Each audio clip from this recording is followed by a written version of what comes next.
तो बेसिकली हमें समझ में यह आ गया कि distance of centre of mass can be calculated by the formula summation of mi xi by summation of mi। और इसमें हम देखें कि जो xi था क्या था, कौन बताएगा correctly? Displacement of centre of mass of किसका? सिस्टम का centre of mass of mi from axis. And we have done similar question several. और क्या करते थे, कोई एक इरेगुलर से बॉडी का अगर हमें सेंटर ऑफ मास निकालना है, पहले उसको टुकड़े टुकड़े कर देते, ऐसा टुकड़ा करते थे कि हर टुकड़ा का सेंटर ऑफ मास हमें निकालना आता था, फिर हम निकाल देते थे सेंटर ऑफ मास कहाँ है ना। चलिए मैं आपको बस कन्वेंशनल क्वेश्चन एक देता हूँ, कुछ एक्स्ट्रा क्वेश्चन नहीं है ये। सपोज हम जानना चाहेंगे कि what is distance of centre of mass of this बार।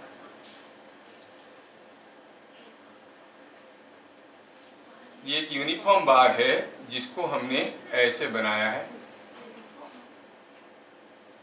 मतलब यूनिफॉर्म थिकनेस का बार है ऐसा। हमें पता करना है 3 बार है, हमें पता करना है what is the distance of centre of mass from this axis. इस एक्सिस से हमें सेंटर ऑफ मास का डिस्टेंस पता करना है। डाटा क्या दिया गया है? ये जो बार है ये जो बार है इसका लेंथ है L, और ये जो बार है इसका लेंथ है 2L, और ये जो बार है इसका लेंथ है 4L। तो ऐसा एक बार आपको दिखाया गया और पूछा गया बताओ कि what is the distance of centre of mass from the line AB for the uniform bar shown, find distance of center of mass from AB। AB से सेंटर ऑफ मास का डिस्टेंस क्या है? तो उससे सारा बार का थिकनेस यूनिफॉर्म है। हाँ, यूनिफॉर्म बार है। कोई लंबा सा बार था जिसका लेंथ था 2L + 3L 7L, 3 टुकड़ा किए और जोड़ दिए, इसे सिमेट्रिकली जोड़ दिए, है ना।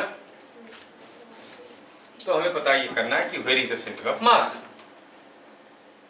तो चलो सारे बार को नेमिंग करते हैं। ये बार का नाम 1 है, इसका नाम 2 है, इसका नाम 3 है। M1 कितना है मालूम नहीं, लेकिन उसका x1 फ्रॉम द एक्सिस, ये बार का सेंटर ऑफ मास का डिस्टेंस एक्सिस से कितना है? 0।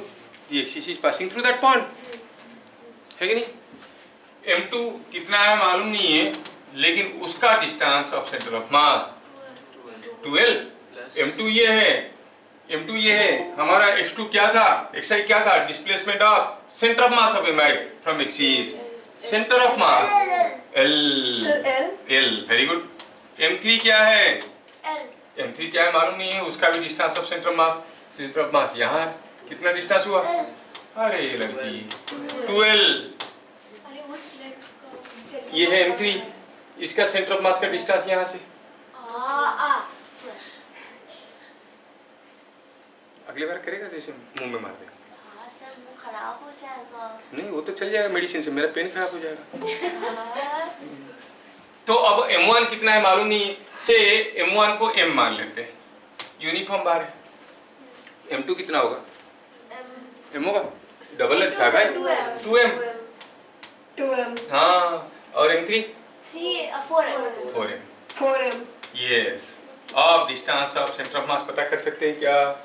It is M into 0 plus 2M into L plus 4M into 2L divided by क्या है?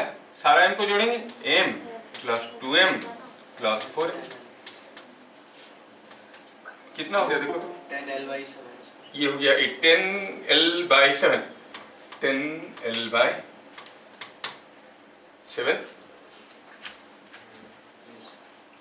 है समझ में?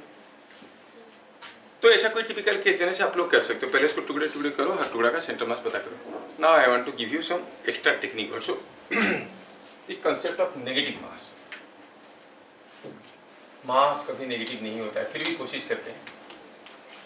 सपोज हमारे पास कोई एक स्क्वायर प्लेट है,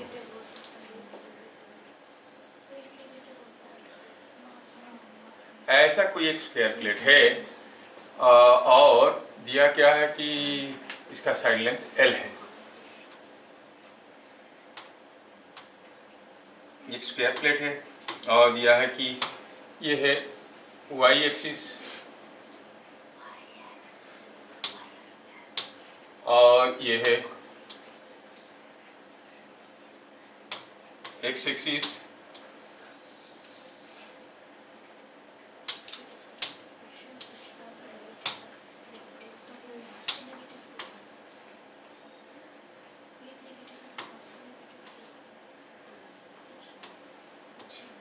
अरे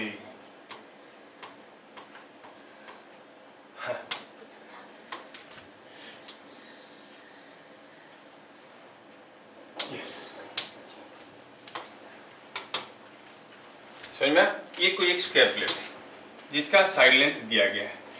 क्या दिया गया है? साइड लेंथ दिया गया है L। साइड लेंथ दिया गया है L। कोई पूछेगा कि what is the distance of centre of mass of this square plate from x axis, तो क्या कहोगे? x एक्सिस से सेंटर मास कितना है? L/2। y एक्सिस से L/2, मतलब centre of mass must be somewhere at the geometric centre at the intersection of the diagonals, that everyone knows. लेकिन वो नहीं पूछा है। पूछा है अगर ये जो ये कौन है?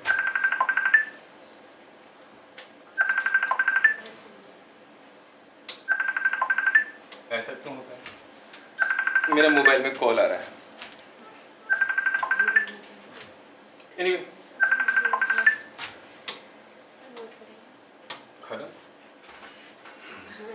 अब अगर हम यहाँ से अभी सेंटर मास कहाँ है? समझ में आ गया कि सेंटर मास यहाँ पे है, L/2।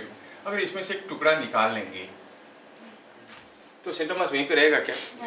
कहाँ जाएगा? ऊपर, नीचे, इधर, उधर, towards origin, because whenever any part is removed from a system, the center mass shifts away from the removed part. अब दिया क्या है? From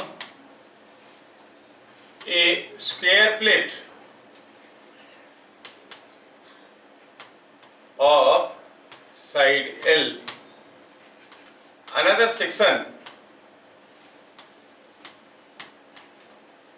of side say L/2 is removed as shown. Find center of mass, find coordinate of center of mass। as shown मतलब ऐसे show किया है, ऐसे show किया है, ऐसा शो किया। मैं एक स्क्वायर सेक्शन लेता हूँ जिसको मैं यहाँ से भगाने वाला हूँ। ये स्क्वायर सेक्शन में भगा दिया यहाँ से।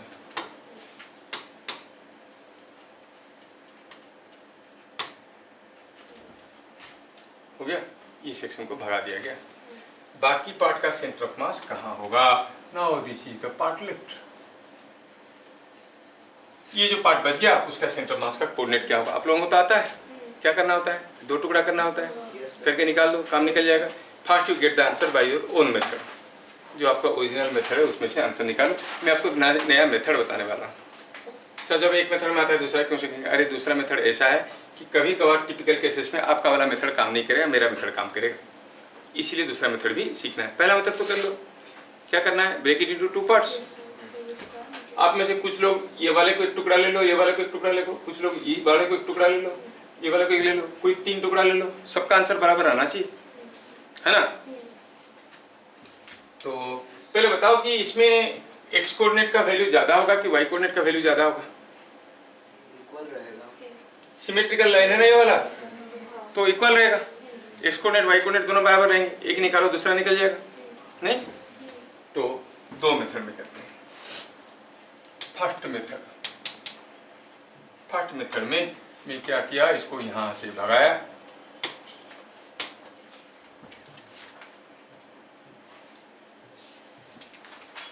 मैं क्या किया, I consider this as one part, this as other part, I call this m। अगर ये m हुआ तो ये 2m होगा, समझ में आ रहा है? हाँ, तो हम कहेंगे डिस्टेंस ऑफ सेंटर ऑफ मास। हम लोग स्मार्ट हो चुके हैं तो सीधे सीधे लिखेंगे। क्या कोई बताएगा m इंटू कितना, इसका सेंटर ऑफ मास का डिस्टेंस यहाँ से कितना है?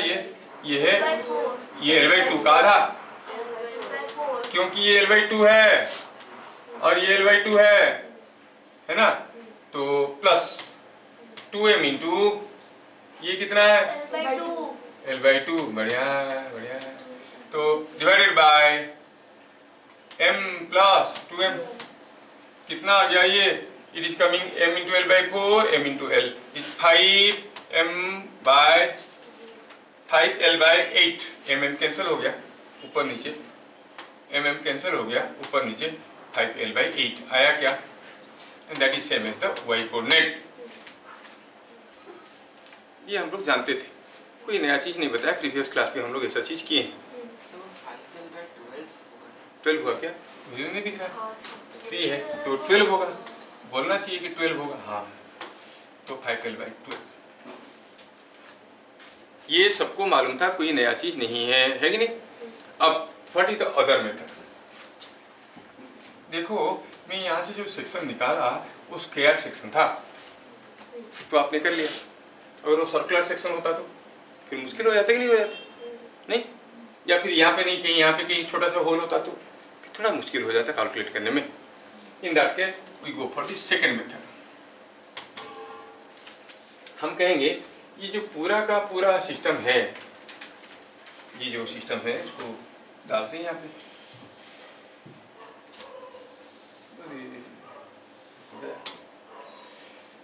ये जो पूरा का पूरा सिस्टम है, कौन, ये जो हमारा ऐसा है, हम कहेंगे कि हमारे पास जो ये वाला सिस्टम है,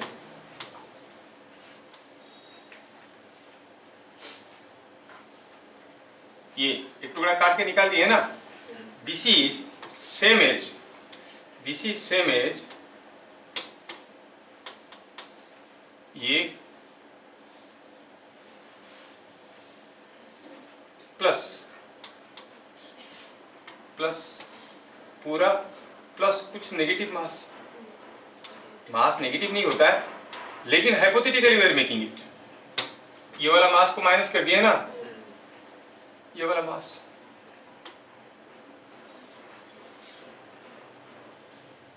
अगर हम इसको -m कहेंगे तो ये 4m होगा कि नहीं होगा? जो निकल गया वो अगर m है, माइनस हो गया है, इसको इसके साथ जोड़ेंगे तो ये 3m मिलेगा, मिलेगा नहीं मिलेगा? I can say this is same as this and this. क्या बात समझ में आ रहा है? हाँ, तो हम कहेंगे अब फिगर में इसको समझने के लिए I go, otherwise I will say here was the square, जो दिखने में कुछ ऐसा था और जिसमें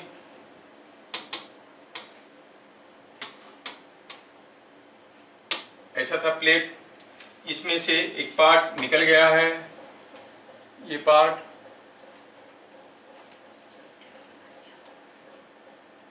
जो निकल गया है वो कैसा है,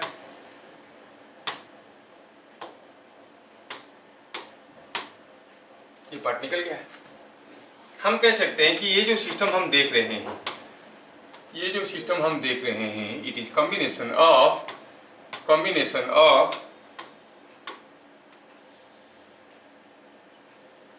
a -m and a 4m, कह सकते हैं क्या? Now there are two masses, 4m and -m, समझ में आया? 4m and -m, बस अप्रोच सीखना है, फिर किसी जगह अप्लाई करके देखेंगे कैसे हो रहा है। अच्छा, अगर ये बात है तो चलो ऐसे लिखते हैं सेकंड मेथड में, m1 क्या है, -m, उसका x1 क्या है, इसकी सेंटर का डिस्टेंस यहाँ से ये था L/2, ये यहाँ तक कितना होगा L/4, क्योंकि ये भी तो L/2 था, ये L/4 होगा, L/4 plus L/2 3L/4। M2 क्या है? M2 पूरा मास 4m। उसका डिस्टेंस ऑफ सेंटर मास क्या था? अरे बोलोगे तब ना, x2। ये पूरे वाले का सेंटर मास कहाँ था? यहाँ था। ये डिस्टेंस कितना है? L/2। तो डिस्टेंस ऑफ सेंटर मास निकालने का तरीका क्या हो गया? m1 x1 plus m2 x2 by m1 plus m2। m1 था -m, x1 था 3L/4, m2 था m नहीं 4m, it was 4m, distance था L/2 divided by 4m minus m, सबको जोड़े। ये नेगेटिव मास वाला कंसेप्ट समझ में आ रहा है? सेम क्वेश्चन को दूसरे तरीके से कर रहे हैं। एक मास को नेगेटिव मास ले लिए, दूसरे को पॉजिटिव मास ले लिए, बड़े से छोटे को जोड़ देंगे तो ऑटोमेटिकली वो सब्ट्रैक्ट हो जाएगा। तो ये कितना आ गया? जितना तब आया था। कितना आया था वो? 5L/12। निकाल के देखो, इट शुड कम 5L/12। क्या नेगेटिव मास वाला कंसेप्ट समझ में आया? Yes sir. हाँ।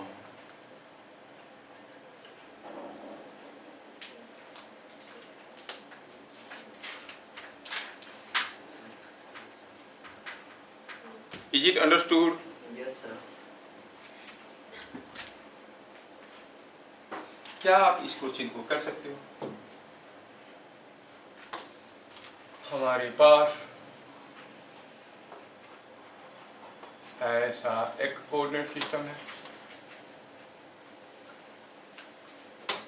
और इस कोऑर्डिनेट सिस्टम में ये कोई डिस्क है। ये डिस्क में छोटा सा होल भी है।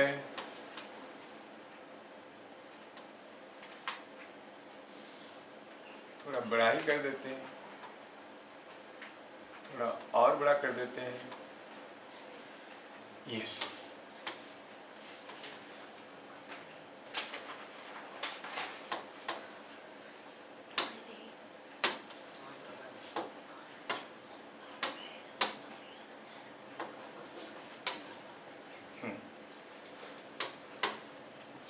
तो यहाँ पे एक डिस्क है जिसका सेंटर C है और यहाँ से हमने एक सर्कुलर सेक्शन काट के निकाल दिया। एक सेक्शन इज रिमूव्ड। जो रिमेनिंग पार्ट है उसका सेंटर ऑफ मास का x कोऑर्डिनेट क्या है? हमें क्या लिखेंगे? From a uniform disc of radius r, a circular section is removed as shown. Find x coordinate of center of mass of remaining part.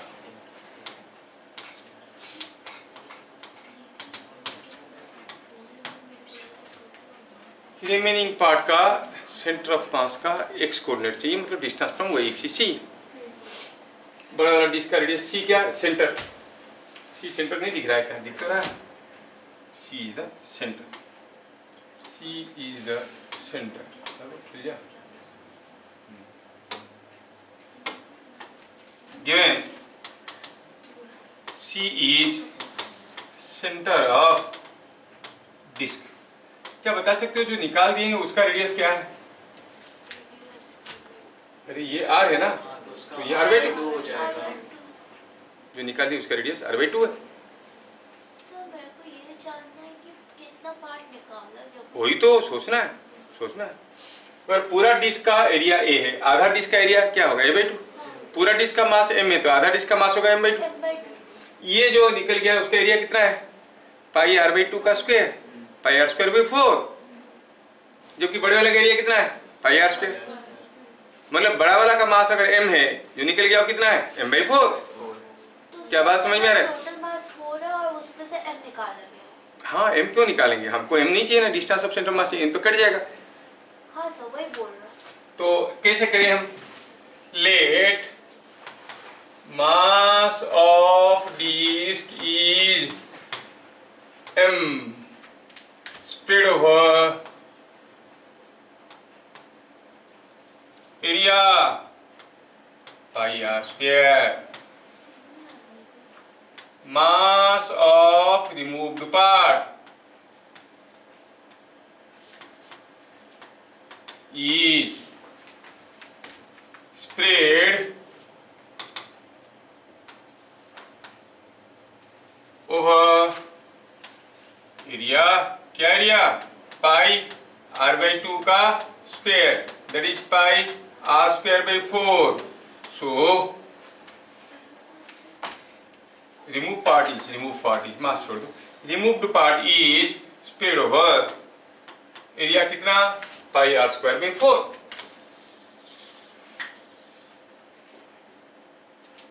है कि नहीं, remove part is spread over area pi r²/4. क्यों, क्योंकि उसका radius r/2 है। तो सबको समझ में आ रहा है? जोर से बोलोगे तब ना। जोरदार, खाली नाम ही जोरदार, आवाज नहीं। अच्छा, तो मास ऑफ रिमूव्ड पार्ट क्या हो जाएगा, मास ऑफ रिमूव्ड पार्ट जो निकल गया है उसका मास क्या हो जाएगा, मास ऑफ रिमूव्ड पार्ट कितना हो जाएगा, एरिया उसका 1/4 है ना, बड़े वाले का मास लिए थे m, let mass of this की m, तो इसका हो जाएगा m/4. तो क्या लेंगे, m1 = -m/4, m2 = m. आपको कोई तकलीफ, m से -m/4 जोड़ दो, है कि नहीं? क्योंकि बोलोगे नहीं सर हम अपना वाला तरीके से करेंगे। अब अपना वाला तरीके से करोगे तो इसको कैसे टुकड़े टुकड़े करोगे कि हर टुकड़ा का सेंटर मास आप पता करोगे, कर सकते हो क्या?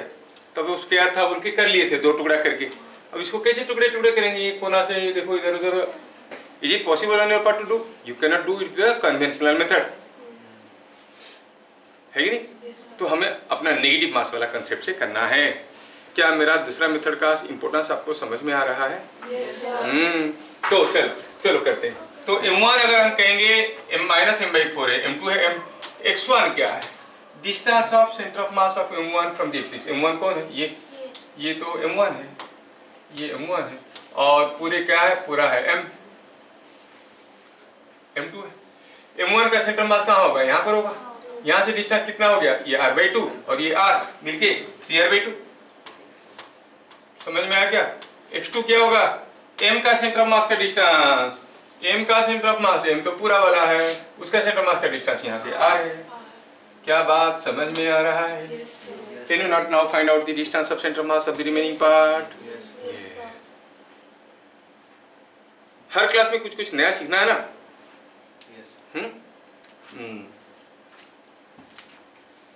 तो क्या अदिति को और साई को समझ में आया?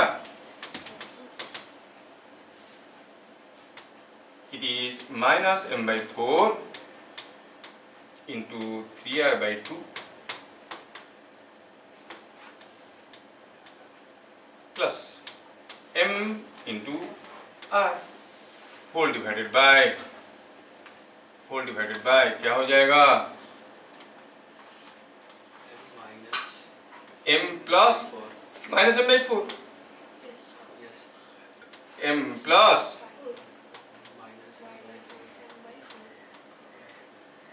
क्या आप इसको निकाल सकते हो? Yes sir. बाकी की चीज तो आसान है, आप लोग कर लोगे, हो जाएगा। m कैंसिल हो जाएगा, हम अश्यूम किए थे, वो कैंसिल हो जाएगा। ठीक, 5r/6 5r/6 है, गड़बड़ हुआ तो उसको पकड़ो। अरे 5r/6 आ रहा है। तो दूसरा मेथड का इंपोर्टेंस समझ में आया क्या? Yes, sir. ऐसा दूसरा क्वेश्चन देने से आप लोग कर पाओगे? देखिए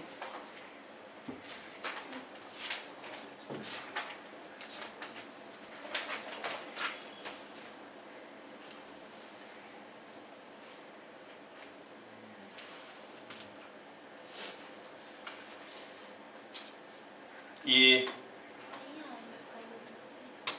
कोई एक स्फीयर है, कोई एक डिस्क है और इस डिस्क में से आपने एक छोटा सा सेक्शन निकाल दिया है जिसका रेडियस है r। क्या दिया है? इसका रेडियस r है। और ये जो डिस्क है, ये डिस्क का सेंटर कहाँ है? ये तो दोनों जगह ठीक ठाक दिख रहा है, नहीं दिख रहा है। अब क्या है? इसका सेंटर यहाँ पे है और ये तो यहाँ पे है।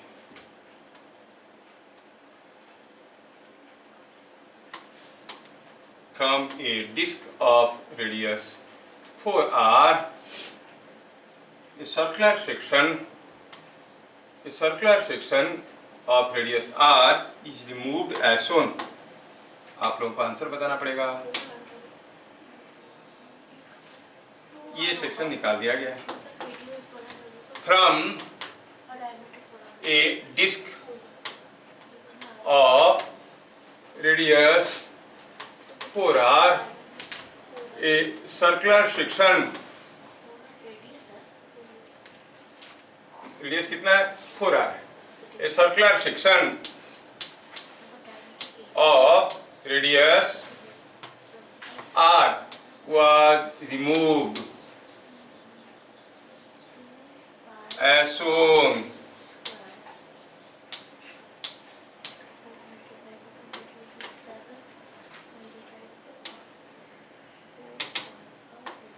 Find distance of center of mass from center of disk or from center of disk। ये डिस्क का सेंटर से सेंटर ऑफ मास कितने दूर पे है बताओ? वो तो कोई भी बता सकता है। Anyone can say? 3/4। अरे नहीं, मतलब ये लाइन से कितने दूर पे है ना? किधर होगा बताओ? राइट में होगा कि लेफ्ट में होगा? लेफ्ट में होगा, क्योंकि पूरा डिस्क का सेंटर में होता है। इसको निकाल दिए तो इधर को आ जाएगा।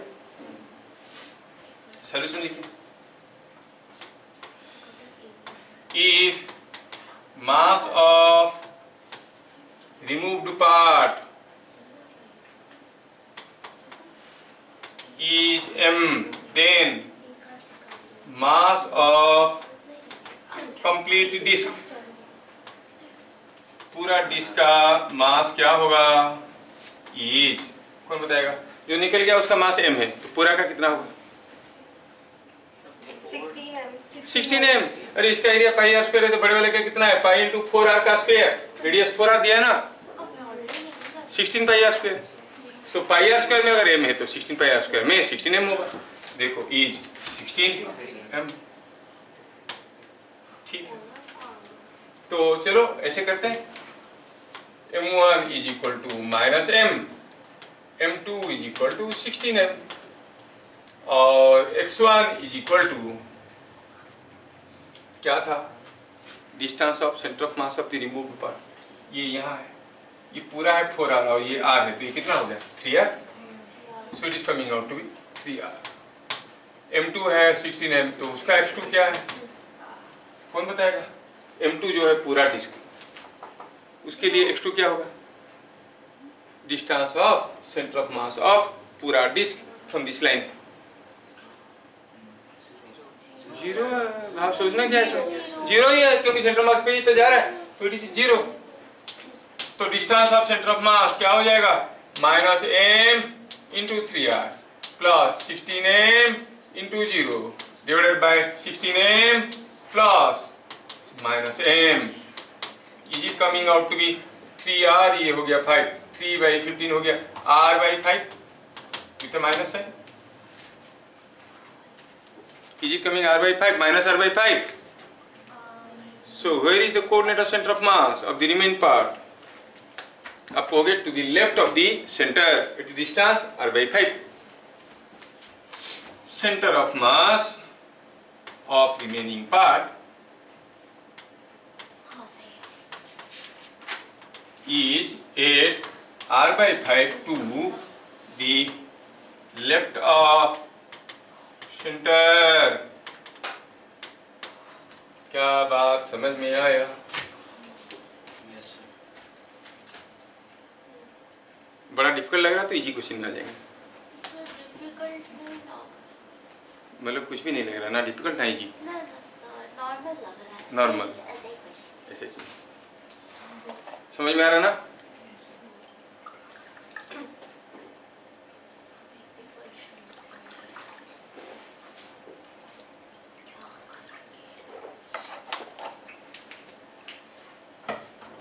ठीक है, हो गया। तो ये लोकेशन ऑफ सेंटर ऑफ मास जानने के ढेर सारे तरीके हैं जो आप लोग अभी सीख गए, है ना। एप्लीकेशन में देखते हैं।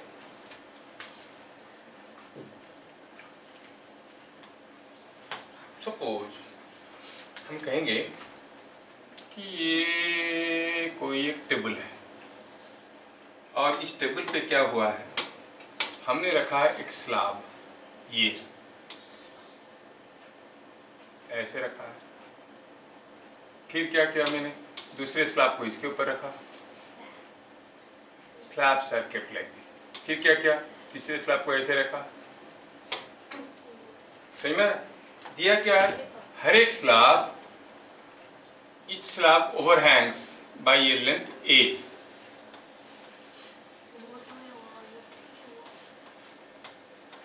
ये इसके ऊपर a निकला हुआ है, उसके ऊपर a, उसके ऊपर a, और हर एक स्लैब का लेंथ l है।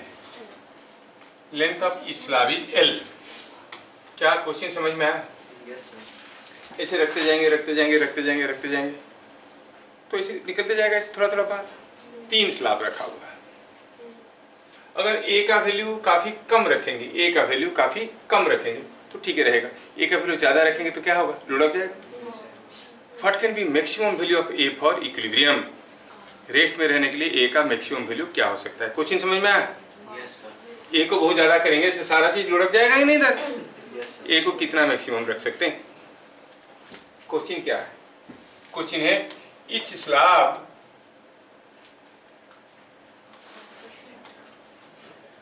is of length L. Find maximum A for which the system can be in equilibrium। ये सिस्टम इक्विलिब्रियम में रह सकेगा। बड़ा खतरनाक क्वेश्चन है कि नहीं? Yes, sir. नहीं है, थोड़ा सा सोचोगे तो बना लो। मेरे पास पढ़ने के बावजूद खतरनाक बोलोगे तो कैसे होगा? वो तो उनके लिए जो मेरे पास नहीं पढ़ रहे। Which the system can be in equilibrium। क्या ये क्वेश्चन समझ में आया? आंसर तो छोड़ो, ज्यादा से ज्यादा निकाल के रखें, गिर जाएगा। मैक्सिमम ए का वैल्यू क्या हो सकता है फॉर इक्विलिब्रियम? तो पहले चलिए सोचते हैं। सपोज ये पेन मेरे हाथ पे रखा है, हाथ में है, कुछ हिस्सा निकल रहा है, नहीं? मान लो कि एक यूनिफॉर्म पेन है, लेंथ है L। इसका कितना हिस्सा निकाल के रखेंगे मैक्सिमम की रहेगा? उससे ज़्यादा निकालो तो गिर जाएगा। अगर इसका लेंथ L है, इसका मैक्सिमम कितना हिस्सा निकाल के बाहर रख सकते हैं इक्विलिब्रियम के लिए? सोचो तो, ऐसे रखेंगे रहेगा? गिर जाएगा। कितना रखेंगे पड़ेगा? क्यों? L/2 यार करेक्ट, L/2 यार करेक्ट। पेन को इक्विलिब्रियम में रहने के लिए 2 फोर्स की जरूरत है। एक तो होगा वेट, दूसरा होगा नॉर्मल रिएक्शन। वेट कहाँ होगा? At the centre of gravity. कहाँ है वो? मिडिल पॉइंट में। अगर ये वो पॉइंट बाहर और दो फोर्स जो इसको इक्विलिब्रियम में रखेंगे, कौन? नॉर्मल रिएक्शन और वेट, दोनों को इक्वल एंड अपोजिट होने के साथ साथ सेम लाइन में होना जरूरी है। अगर मेरा वेट बाहर आ गया, सेंटर ग्रेविटी बाहर आ गया, तो वहां पे कैसे नॉर्मल रिएक्शन आएगा? आ सकता है क्या? नहीं आ सकता, तो ये रहेगा नहीं। हाँ, ये एज तक रखेंगे तो बात अलग है। तो यहाँ पर नॉर्मल रिएक्शन एज पे आ रहा है कि नहीं? तो मैक्सिमम कितना हिस्सा बाहर रख सकते हैं? L/2। क्यों? क्योंकि वेट और normal reaction must counter balance each other, not only that they must act along same line. क्या बात समझ में आया? अनीश तो लिखने लगा है, असली चीज मिस कर जाएगा बाद में, जब तक सॉरी बोलेगा तब तक क्या है कि नहीं? तो कंसेप्ट क्या हुआ? जब भी कोई चीज ओवरहैंग करके रखा है, कितना ऐसा मैक्सिमम बाहर रख सकते हैं? ऐसा रख सकते हैं कि सेंटर ऑफ ग्रेविटी बाहर ना चले जाए। सेंटर ऑफ ग्रेविटी बाहर चला गया तो गिर जाएगा। क्या बात समझ में आ रहा है? तो ये पूरा सिस्टम तब रहेगा जब जब जब ये पूरा सिस्टम का इसको कंबाइन करवा देते हैं, ये पूरा सिस्टम का सेंटर ऑफ ग्रेविटी मैक्सिमम यहाँ पर, क्योंकि ए को जितना ज्यादा करेंगे सेंटर ऑफ ग्रेविटी उधर को उतना सरक जाएगा, है कि नहीं? अभी ये मेन लेंथ को इधर जितना ले लेंगे सेंटर ऑफ ग्रेविटी उधर चले जाएगा, नहीं चलेगा? तो centre of gravity should not go beyond this point P। क्या समझ में आया?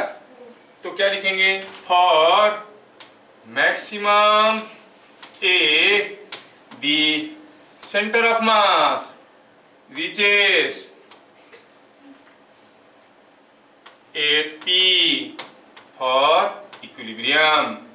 क्योंकि अगर P से बियॉन्ड चला गया गिर जाएगा। मतलब ये पूरा सिस्टम का सेंटर ऑफ मास कितना होना चाहिए? कहाँ होना चाहिए? P में,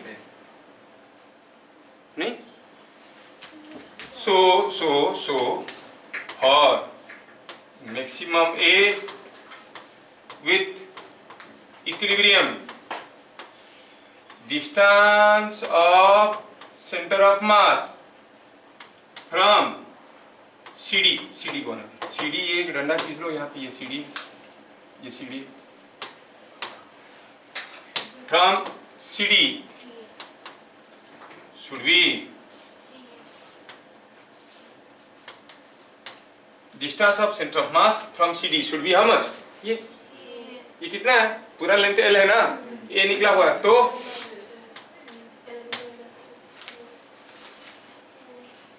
समझ में आया? ये सिस्टम का सेंटर ऑफ मास का डिस्टेंस यहाँ से होना चाहिए L माइनस A, उससे ज्यादा होगा गिर जाएगा। और ये सिस्टम का सेंटर ऑफ मास यहाँ से कितना दूर पे है? वो M1 X1 M2 X2 ऐसे करके निकाल सकते हैं।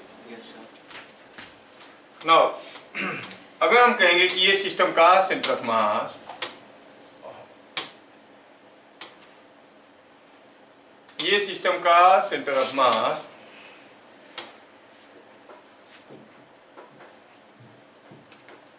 यहां से कितना दूर पे है हम जानना चाहते हैं, तो निकालने का दो तरीका है।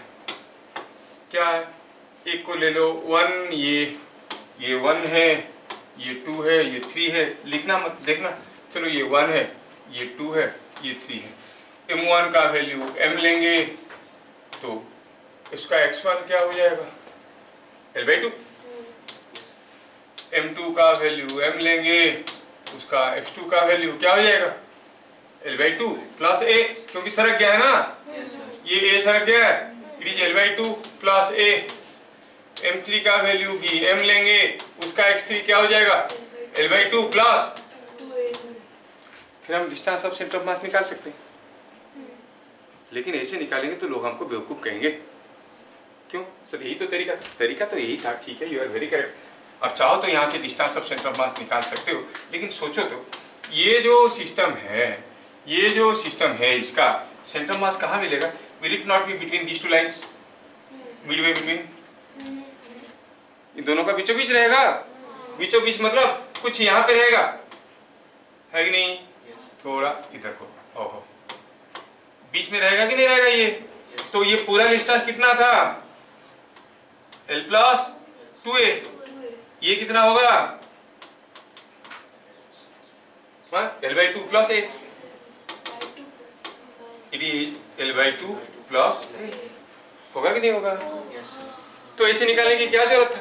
निकालो भी तो वही मिलेगा, निकालो भी तो वही मिलेगा, लेकिन हमें तो ऐसे मालूम चल गया है। समझ में आ रहा है? तो हम कहेंगे ये कौन सा मेथड है? गदास मेथड। गदास मेथड से नहीं करेंगे, will go for smart AI method. नहीं, हाँ यही है वो अंतर। क्या है वो? चैट जीपीटी एंड परप्लेक्सिटी में। अब इसमें distance of centre of mass of system from CD is equal to L+2A का आधा। क्यों? क्योंकि यहां से यहां तक तो L+2A है, that is L/2 plus A। नहीं, ये कितना होना चाहिए?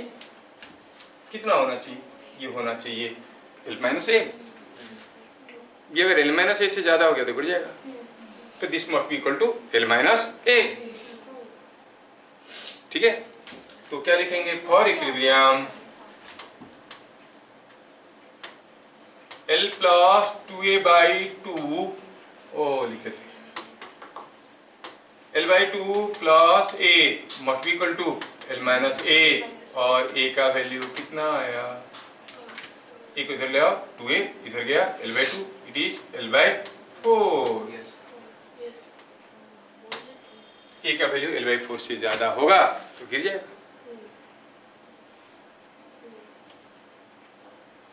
समझ में आ रहा है? यस। थोड़ा डिफिकल्ट लगने लगा? नहीं, हाँ दिमाग लगाएंगे तभी ना डिफिकल्ट लगेगा। कोई चीज तुमको देंगे, देखो तो वजन लग रहा है? नहीं लग रहा है, क्योंकि मैं उठाया नहीं। उठाएंगे तो तब ना वजन लगेगा। उठाया,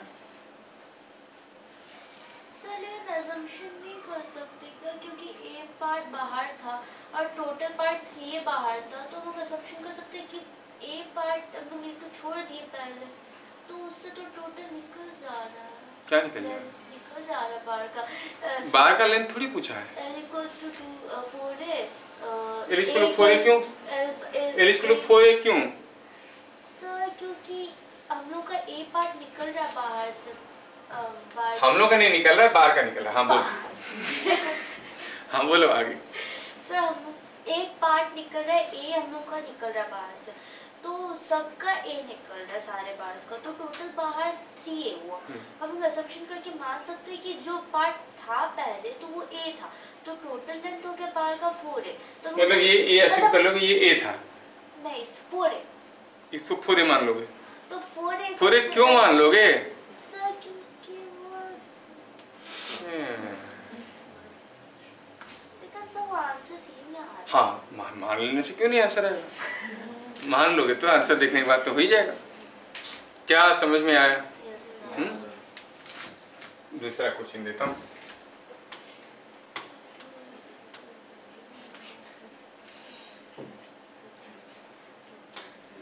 दूसरा क्वेश्चन देता हूँ।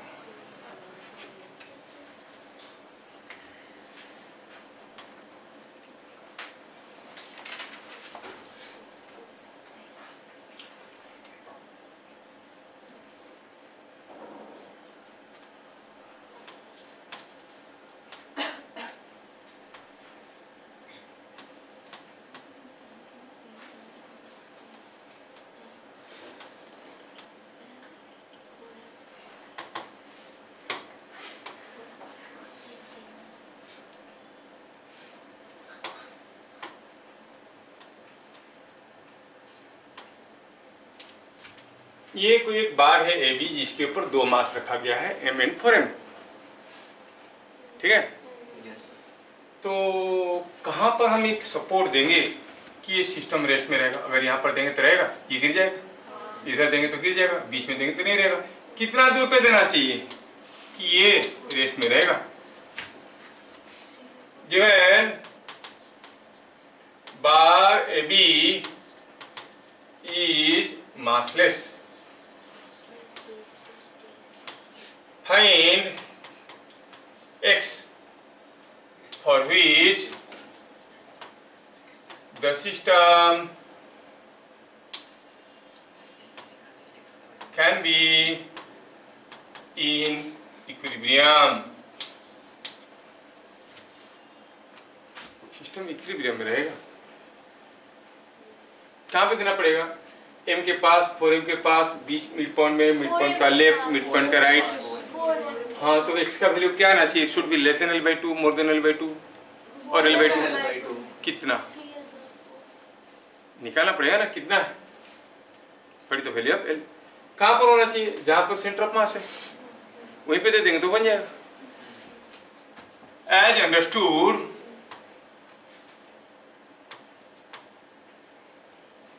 x is the distance of center of mass from m। x क्या है? m से सेंटर ऑफ मास का डिस्टेंस है कि नहीं? Yes, sir. अच्छा,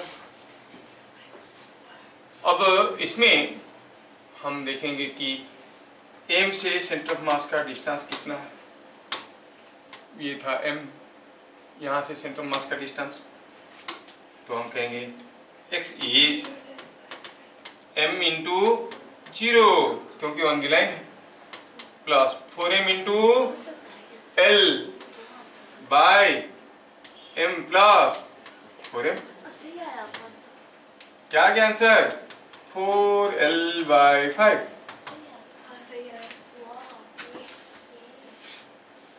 समझ में आया? तो m से 4l/5 डिस्टेंस में देंगे तो यहाँ पे सेंटर ऑफ मास है, वहीं पे वेट आ रहा होगा, हमने ये लगा दिया तो इक्विलिब्रियम आ गया। समझ में आया?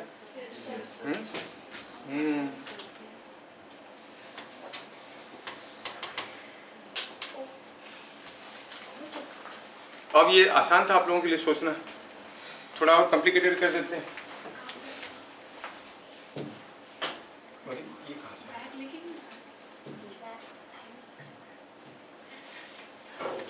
अब ये दूसरा केस है जिसमें आप लोग सोचोगे, ये कोई बार है, इसके ऊपर ब्लॉक्स रखे हुए हैं, ये एक ब्लॉक है, ये दूसरा ब्लॉक है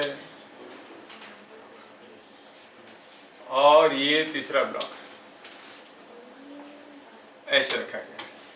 ये डिस्टेंस दिया गया है L और ये डिस्टेंस दिया गया है 2L और ये दिया गया है M, ये दिया गया है 2M,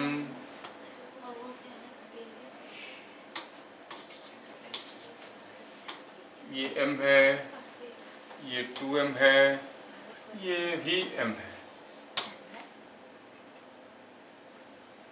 इसको 3M कर देते हैं। Now you have to find out the distance of or x for equilibrium.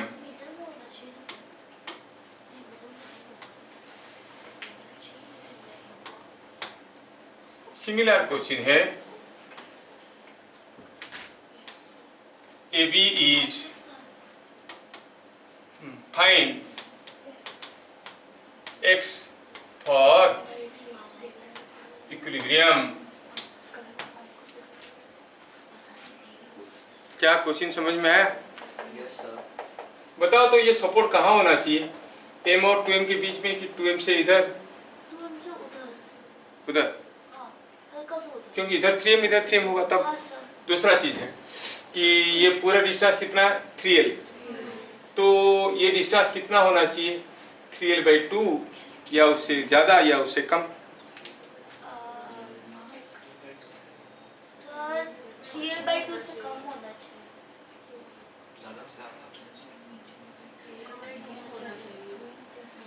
इधर 3m तो यहाँ पे है, लेकिन इधर 3m यहाँ पे है क्या? कहाँ पे है? कम होना चाहिए। इधर वाला 3m कहाँ पे है? यहीं पे होगा ना 2m के पास, इन दोनों का सेंटर ऑफ मास। ज़्यादा होना तो ये जितना होगा ये उतना ही होगा, है कि नहीं? तो यहाँ से यहाँ तक का डिस्टेंस बराबर होना चाहिए, 3l/2 से कम होना चाहिए। नहीं है समझ में? समझ आ गया। नहीं, समझने की कोशिश करो। आंसर तो कोई भी गधा निकालने का तरीका है, फॉर्मूला लगा के डिस्टेंस ऑफ सेंटर ऑफ मास निकाल देंगे, हो गया काम।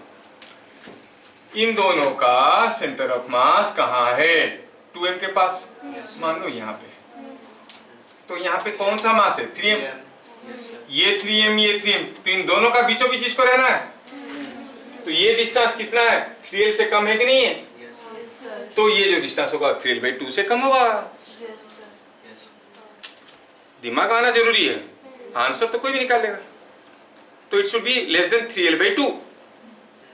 अब निकालो कितना है, निकालो। हम क्या कहेंगे इसमें? कहेंगे कि the distance of centre of mass of the system from this line, एक क्या है? फॉर इक्विलिब्रियम, एक्स क्या है? Distance of centre of mass from 3m। 3m से 3m का सेंटर ऑफ मास का डिस्टेंस का कितना है? 0, it is on the line. Plus 2m के लिए क्या है? 12, प्लस m के लिए क्या है? 3l, डिवाइडेड बाय क्या? 3m, 2m, m हो गया 6m, ऊपर कितना हुआ? 4, 3, 7, इट इज 7l/6।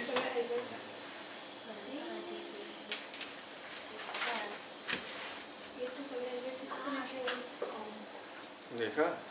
थपथपा मत, एक थप्पड़ खींच के खो। अपना दिमाग तो लगाते नहीं, ताली बजाते रह जाओगे। सचिन तेंदुलकर बड़ा है कि वो चेयर गर्ल को ताली मारते बड़े हैं? अपना दिमाग लगाओ। मैं बोलूँगी बात सोचो, इस बहाने ना हम लोग we are at certain age, आपको जो भी करने के लिए कहोगे आप कर लोगे। Your body will adapt. अभी हमारा अगर टांग टूट जाता है तो गया, तुम्हारा टूटता है तो 2 दिन में, 1 महीने में ठीक हो जाएगा फिर से। Your body can adjust to everything, है कि नहीं? अभी अगर तुम कोशिश करोगे कोई चीज़ को डीपली समझने के लिए ना, तो ब्रेन का वो कैपेबिलिटी आ जाएगा डीपली समझने वाली। हल्के फुल्के में एंटरटेनमेंट में रहोगे तो पता चला एंटरटेनमेंट में दिमाग चले जाएगा। एंटरटेनमेंट में आपको बहुत ज़्यादा डीप नहीं जाना पड़ता है। तो अभी चीज़ों को, अब अगर बहुत वजनदार चीज़ मसल बढ़ाओगे तो पता चला कि मसल बहुत बड़े बड़े हो जाएंगे, स्ट्रांग हो जाएंगे। हम करेंगे, पता चला फटीग आ गया, डॉक्टर बोलेगा और करो मत कुछ भी। देखते हो ना, काफ़ी लोग जिम में जाते हो, 2-3 बार एक्सरसाइज करने के बाद लुढ़क जाते हैं, है कि नहीं? तुम लोग जो भी करोगे वो तुमसे बन जाएगा, लेकिन करोगे तो। समझ में आया? क्यों मैं समझा रहा था क्या होगा 3l/2 से? ये तो दिख रहा है ऐसे, क्योंकि फील तो करो, चीज़ों को समझने की कोशिश करो, है ना? क्या ये चीज़ सबको समझ में आया? अगला क्वेश्चन।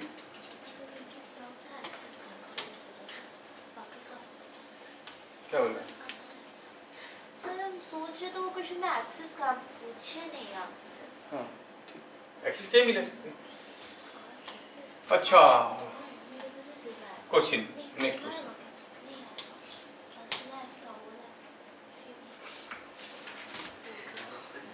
यहाँ पर कोई मास m है, m1 है, यहाँ पर कोई मास m2 है। अब इनका कहीं ना कहीं तो सेंटर मास होगा ना? सेंटर मास कहीं ना कहीं बीच में होगा। किसके पास होगा? कौन बड़ा कौन छोटा, कुछ जानकारी है नहीं, कहीं ना कहीं तो होगा। दिया क्या है क्वेश्चन में, आपको सोचना है। I give it as a puzzle and reasoning question. दिमाग पर जोर लगाना और सोचना है कि सपोज हम इधर को इसको ले आएंगे बाई ये डिस्टेंस x1, तो सेंटर मास जहाँ था वही रहेगा क्या? नहीं रहेगा, बदल जाएगा नहीं। लेकिन हम चाहते हैं कि सेंटर मास जहाँ था वहीं रहे, तो m2 को भी थोड़ा मूव करवाना पड़ेगा। किधर को? इधर को, लेफ्ट की राइट? सोचो सोचो सोचो सोचो सोचो सोचो। यहाँ पर m1 रखा है, यहाँ पर m2 रखा है।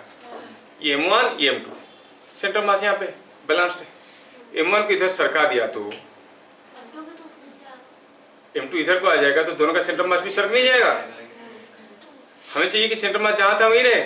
ये अगर थोड़ा इधर चला गया, इसको थोड़ा इधर चले जाना चाहिए। फील कर रहे हो?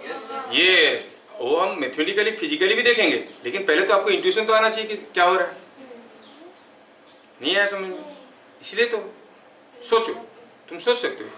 इधर M1 रखा है, ये कोई एक डंडा है, सोचो डंडे को यहाँ पर ऐसे हम सपोर्ट देके रखें और पता चला कि यहाँ पर रखा है M1, यहाँ पर रखा है M2।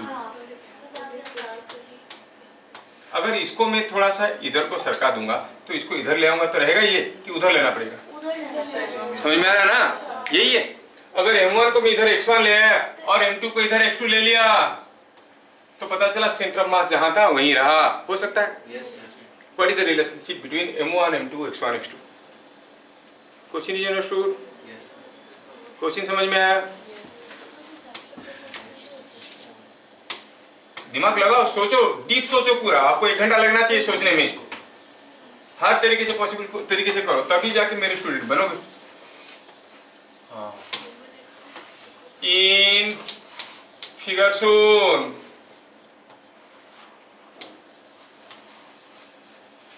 M1 and M2 were displaced in opposite directions by X1 and X2. Develop the condition for which center of mass does not change.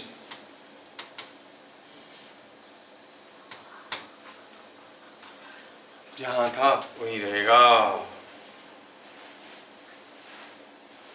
समझ में? Yes. सोचो, अपने तरीके से सोचो, नहीं तो अगले क्लास हम लोग करेंगे। फिर मिलेंगे अगले क्लास, तब तक के लिए जय हिंद। जय हिंद। आता हूँ।